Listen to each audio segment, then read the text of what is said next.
We decided to do this research really because of an incongruous situation where, on the one hand, our relationship with China and China's place in the world has changed quite a lot in the period since we last had something like a strategy towards China, which is as far back as 2009.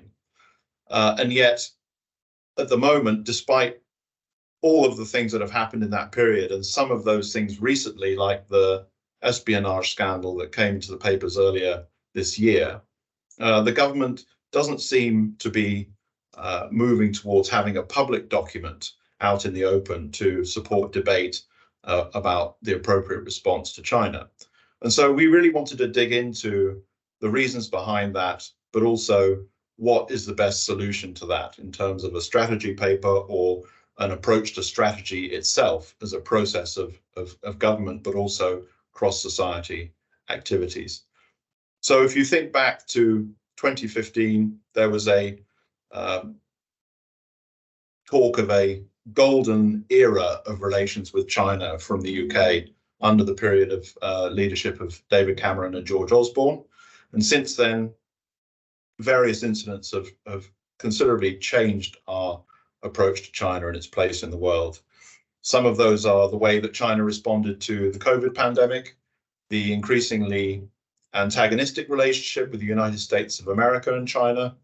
We had issues over the treatment of Hong Kong with new security legislation and the impact that had on Hong Kong residents coming back to the UK.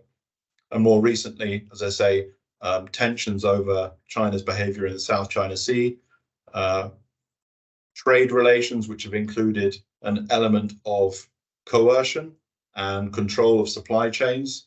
And so there are numerous areas of government and social action where our relationship with China is increasingly in question. So there is a loud call for something like an updated strategy.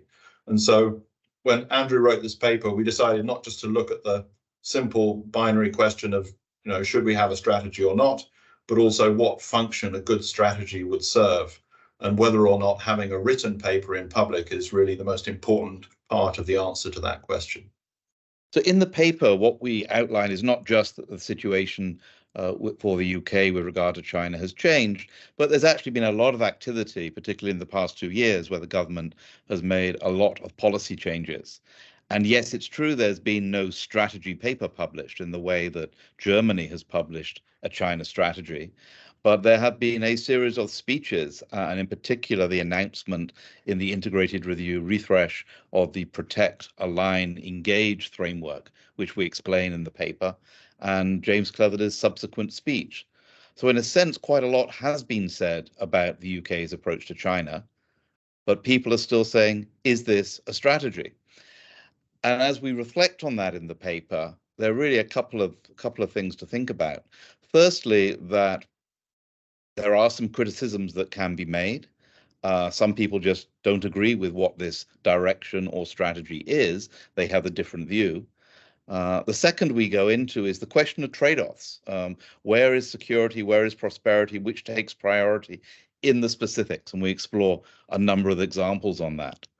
But most importantly, there's a lot of discussion about a strategy paper, something that's written down and public. And yes, that can indeed be helpful to communicate the direction that the government's taking, but it's always going to be partial. There are going to be elements that are confidential. There are going to be elements that need to change and evolve. And rather, we say in the paper, let's put the focus on what are we trying to achieve with the strategy, what are the actions we're taking, and making sure that the right people have the right information and knowledge and experience about China to make good decisions. All of this happening in a context where the UK is best placed to affect what happens within the UK. We can work with our allies, and indeed we need to work with our allies to have an impact on the environment in which China is operating. But we have a limited ability to influence what happens within our allies, and we have even less opportunity to influence what is happening within China. So we need to be quite clear-eyed about whose behaviors are we seeking to change. And the paper finally says what we need above all is the right resourcing and the right persistence behind any strategy, behind any set of actions.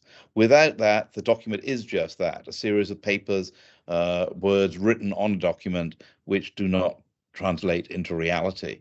And the nature of the strategy is, in fact, something more dynamic, more iterative, that needs to adapt and needs to be fine-tuned based on what is working and what is not having the desired effect.